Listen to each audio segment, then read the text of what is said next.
ಮತ್ತೊಮ್ಮೆ ಸುಹಾಸಿನಿ ವಿಶೇಷ homeo care ಕಾರ್ಯಕ್ರಮಕ್ಕೆ ಸ್ವಾಗತ. ನಾವು ಕತ್ತು ನೋವಿನ ಬಗ್ಗೆ, ಕತ್ತು ನೋವಿಗೆ ಇರುವಂತಹ ಹೋಮಿಯೋಪತಿ ಚಿಕಿತ್ಸೆ ಬಗ್ಗೆ ಮಾತಾಡ್ತಾ ಇದ್ವಿ. ಈಗ ಬಳ್ಳಾರಿಯಿಂದ ವೀರೇಶ್ ಕರೆ ಮಾಡಿದ್ದಾರೆ. ವೀರೇಶ್, ನಿಮ್ಮ ಪ್ರಶ್ನೆಯನ್ನು ಕೇಳಿ. ವೀರೇಶ್, ನಿಮ್ಮ ಪ್ರಶ್ನೆ ಕೇಳಿ. ಓಕೆ, ಕೇಳ್ತಾನ ಮೇಡಮ್. ನಮ್ಮ ಹೆಸರು ವೀರೇಶ್ ಅಂತ, ಬಳ್ಳಾರಿ ಮಾಡ್ತಿದ್ದೀವಿ. ಹೇಳಿ ಪ್ರಶ್ನೆ ಕೇಳಿ. ಮೇಡಮ್, ನಮ್ಮ ಅಮ್ಮವ್ರಿಗೆ ಬಲಗೈಯಿಂದ ಹಿಡಿದು ಕುತ್ತಿಯವರೆಗೆ ಫುಲ್ ನೋವಿದೆ. ಆ ಕುತ್ತಿಗೆ ಕಡೆ ಮೊನ್ನೆ ಡಾಕ್ಟರ್ ತೋರಿಸಿ ಸ್ಕ್ಯಾನಿಂಗ್ ಮಾಡ್ತಿದ್ರೆ ಅವ್ರು ಏನ್ ಹೇಳಿದಾರೆ, ಬೋನ್ ಸ್ಟಿಕ್ ಆಗಿದೆ ಅಂತ ಹೇಳಿದಾರೆ. ಬೋನ್ ಸ್ಟಿಕ್ ಆಗಿದೆ ಅಂತ ಹೇಳಿದ್ರೆ ಕುತ್ತಿಗೆ ಹತ್ರ. ಆದ್ರೆ ಯಾವ್ದೇ ರೀತಿ ಟ್ಯಾಬ್ಲೆಟ್ ತಗೊಂಡ್ರು ಕಮ್ಮಿ ಆಗಿಲ್ಲ ಇದುವರೆಗೂ. ಓಕೆ, ಡಾಕ್ಟರ್ ಹೇಳ್ತಾರೆ. ನೋಡಿ, ನೀವು ಹೇಳ್ತಿರೋದ ಪ್ರಕಾರ ಇದು ಸರ್ವೈಕಲ್ ಸ್ಪಾಂಡಿಲೋಸಿಸ್ ಆಗಿದೆ, ಅಂದರೆ ಡಿಜನರೇಟಿವ್ ಕಂಡೀಷನ್. ಇದಕ್ಕೆ ನೀವು ಪೇನ್ ಕಿಲ್ಲರ್ಸ್ ತೊಗೊಂಡ್ರೆ ತಾತ್ಕಾಲಿಕವಾಗಿ ಕಡಿಮೆ ಆಗ್ಬೋದು ಅಷ್ಟೇ. ಅದ ನಂತರ ನೀವು ಹೋಮಿಯೋಪತಿ ಚಿಕಿತ್ಸೆ ತೊಗೊಂಡ್ರೆ ಆ ಡಿಜನರೇಷನ್ ಏನಾಗಿತ್ತು ಅಂದರೆ ಆ ಡಿಸ್ಕ್ ಸ್ಪೇಸ್ ಏನು ಕಡಿಮೆ ಆಗಿರುತ್ತೋ ಅದನ್ನು ನಾವು ರೆಕ್ಟಿಫೈ ಮಾಡಬೇಕು, ನಾರ್ಮಲೈಸ್ ಆಗಬೇಕು. ಅದಾದ ನಂತರನೇ ಆ ನರ್ವ್ ಕಂಪ್ರೆಷನ್ ಕಡಿಮೆ ಆಗುತ್ತೆ. ಆಗ ನಿಮಗೆ ಕೈ ನೋವು ಮತ್ತು ಕತ್ತು ನೋವು ಕಡಿಮೆ ಆಗುತ್ತಪ್ಪ. ಬಹುಶಃ ನಿರ್ಲಕ್ಷ್ಯದಿಂದ ಎಷ್ಟೊಂದು ಜಾಸ್ತಿ ಆಗಿರಬಹುದಾ ಅಂತ. ಡೆಫಿನೆಟ್ಲಿ ಇದು ನೆಗ್ಲೆಕ್ಟ್ ಮಾಡಿದ ನಂತರ ಏನಾಗುತ್ತೆ ಅಂದರೆ, ಈಗ ನೋಡಿ ಅವ್ರಿಗೆ ಕೈಯಲ್ಲೂ ಕೂಡ ನೋವು ಆಗ್ತಿದೆ ಅಂತ ಹೇಳ್ತಿದ್ದಾರೆ. ಈಗ ಸ್ಕ್ಯಾನಿಂಗ್ ಮುಖಾಂತರ ಅದು ಹೇಳ್ತಿದ್ದಾರೆ ಡಿಜನರೇಷನ್ ಆಗಿದೆ. ಸೊ ಬಿಕಾಸ್ ಅದೇನಾಗುತ್ತೆ ಅಂದರೆ ಅದನ್ನು ಬಿಡ್ತಾ ಹೋದರೆ ಇಟ್ ಇಸ್ ಡಿಜನರೇಟಿವ್, ಅಂದರೆ ಇದು ದಿನ ಮುಂದುವರಿತಾ ಇರುತ್ತೆ ಕಾಯಿಲೆ, ಅಷ್ಟಕ್ಕೆ ನಿಂತಿರಲ್ಲ. ಬಿಕಾಸ್ ಮೂಮೆಂಟ್ಸ್ ಇರುತ್ತೆ. ಸೊ ಅದು ನಾವು ಮೂಮೆಂಟ್ ಮಾಡೋದಿಲ್ಲಂಗೆ ನಾವು ಇರೋಕ್ಕಾಗೋದಿಲ್ಲ. ಸೊ ಮೂಮೆಂಟ್ಸ್ ಮಾಡ್ತಿರ್ತೀರಿ, ಅದರಿಂದ ಅದು ಹೆಚ್ಚಾಗ್ತಾ ಹೋಗುತ್ತೆ. ಅದನ್ನು ನೆಗ್ಲೆಕ್ಟ್ ಮಾಡಿದ್ರೆ ಜಾಸ್ತಿ ಆಗುತ್ತೆ. ಓಕೆ, ಈಗ ಮೈಸೂರಿನಿಂದ ಲೀಲಾವತಿ ಕರೆ ಮಾಡಿದ್ದಾರೆ. ಲೀಲಾವತಿ, ನಿಮ್ಮ ಪ್ರಶ್ನೆ ಏನು ಕೇಳಿ. Hello sir. ಕೇಳಿ ಮೇಡಮ್, ನನಗೆ ತುಂಬಾ ಕುತ್ತಿಗೆ ನೋವಿದೆ, ಮತ್ತೆ ಬೆನ್ನೋವಿದೆ. ಸುಮಾರು ಒಂದು 3-4 ವರ್ಷದಿಂದ ಇದೆ. ಯಾವ ಟೈಮಿಗೆ ಹೆಚ್ಚು ಕಾಣಿಸ್ಕೊಳ್ಳುತ್ತೆ ನೋವು? ನವೆಂಬರ್ ಡಿಸೆಂಬರ್ ನಲ್ಲಿ ತುಂಬಾ ಇರುತ್ತೆ ಮೇಡಮ್. ಓಕೆ, ತುಂಬಾ ಕುತ್ತಿಗೆ ನೋವಿದೆ. ಸರಿ, ನೋಡಿ, ನೀವು ಕೈ ಕಾಲಲ್ಲಿ ಏನಾದರೂ ಜೋಮ್ ಬಂದಂಗೆ ಆಗ್ತಿದ್ಯಾ? ಒಂದೊಂದ್ಸರಿ ಆಗುತ್ತೆ ಸರ್. ಒಂದೊಂದ್ಸರಿ ಕಾಲು ಜುಮ್ ಇಟ್ಕೊಳ್ಳುತ್ತೆ. ಓಕೆ, ನೋಡಿಮ್ಮ, ನೀವು ಹೇಳ್ತಿರೋದ ಪ್ರಕಾರ ಇದು ಸ್ವಲ್ಪ ಇನಿಷಿಯಲ್ ಸ್ಟೇಜಸ್ಸಲ್ಲಿದೆ. ನರ್ವ್ ಕಂಪ್ರೆಷನ್ ಇನ್ನೂ ಶುರು ಆಗಿಲ್ಲ. ನೀವು ಇದಕ್ಕೆ ಸ್ವಲ್ಪ ಚಿಕಿತ್ಸೆ ಮಾಡಿ ನಂತರ ಎಕ್ಸಸೈಸ್ ಮಾಡಿ, ನೆಕ್ ಎಕ್ಸಸೈಸ್ ಮತ್ತು ಲೋ ಬ್ಯಾಕ್ ಎಕ್ಸಸೈಸ್ ಇರುತ್ತೆ, ಅದನ್ನು ಮಾಡ್ತಾ ಹೋಗಿ. ಮತ್ತು ನೀವು ಹಾಲನ್ನು ಉಪಯೋಗಿಸಿ, ಮೊಟ್ಟೆ ತಿನ್ನೋರಿದ್ದರೆ ಮೊಟ್ಟೆ ಉಪಯೋಗಿಸಿ. ಇದರಲ್ಲಿ ಅದು ಕಡಿಮೆ ಆಗ್ತಾ ಹೋಗುತ್ತೆ. ಇದಲ್ಲಿ ಕಡಿಮೆ ಆಗಲಿಲ್ಲ ಅಂದರೆ ಇದಕ್ಕೆ ನೀವು ಕಾನ್ಸ್ಟಿಟ್ಯೂಷನಲ್ ಮೆಡಿಸಿನ್ ತೊಗೊಳ್ಬೇಕಾಗತ್ತೆ. ಅದನ್ನು ತೊಗೊಂಡ ನಂತರನೇ ಅದು ವಾಸಿ ಆಗೋದಮ್ಮ. ನರ್ವ್ ಕಾಲಲ್ಲಿ ಯಾವಾಗಾದರೂ ಒಮ್ಮೊಮ್ಮೆ ಜೋಮ್ ಬರ್ತಿದೆ ಅಂತ ಹೇಳ್ತಿದ್ದೀರಾ. ಸೊ ಆ ಪ್ರಾಸೆಸ್ ಸ್ವಲ್ಪ ಶುರು ಆಗಿದೆ. ಬಿಟ್ಟರೆ ಜಾಸ್ತಿ ಆಗಿಬಿಟ್ರೆ ಆಮೇಲೆ ಅದಕ್ಕೆ ಜಾಸ್ತಿ ಔಷಧಿ ಬೇಕಾಗತ್ತಮ್ಮ. ಓಕೆ, ಈಗ ರಾಯಚೂರಿನಿಂದ ರಾಜೇಶ್ವರಿ ಕರೆ ಮಾಡಿದ್ದಾರೆ. ರಾಜೇಶ್ವರಿ ಅವರೇ, ನಿಮ್ಮ ಪ್ರಶ್ನೆ ಕೇಳಿ. ಹಲೋ ಮೇಡಮ್, ನಮ್ಗೆ ಕತ್ತು ನೋವಿದೆ, ಅದಕ್ಕೆ ಕೇಳ್ಬೇಕಂತ. ಯಾವಾಗಿಂದ ಕತ್ತು ನೋವಿದೆ ನಿಮ್ಗೆ? ನಮ್ಗೆ ಈಗ ಒಂದು 6-7 ತಿಂಗಳಿಂದ ಇದೆ ಸರ್. 6-7 ತಿಂಗಳಿಂದ. ಯಾವ ಟೈಮಿಗೆ ಹೆಚ್ಚು ಕಾಣಿಸ್ಕೊಳ್ಳುತ್ತೆ ನೋವು? ಯಾವ ರೀತಿ ನೋವು ಬರುತ್ತೆ?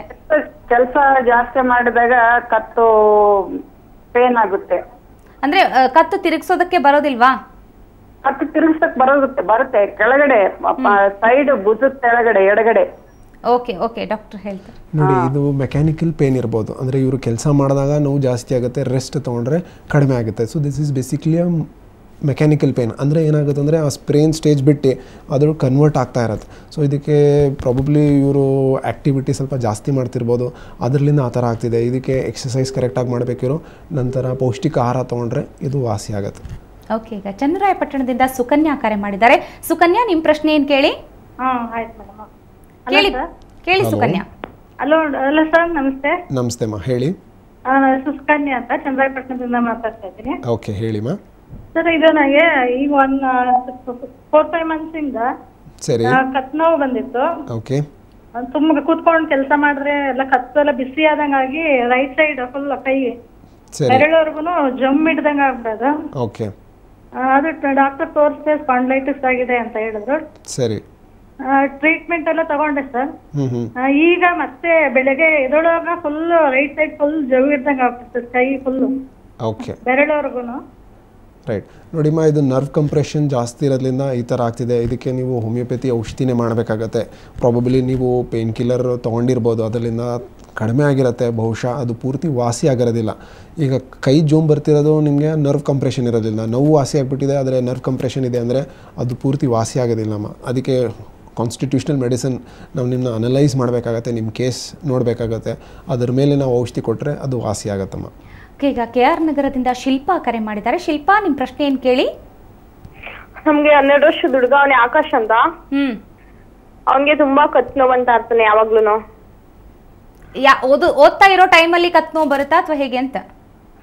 ಅವನು 2 ತಿಂಗಳು ಒಮ್ಮೆ ಕತ್ ನೋವು ಅಂತಾನೆ ಇರ್ತಾನೆ.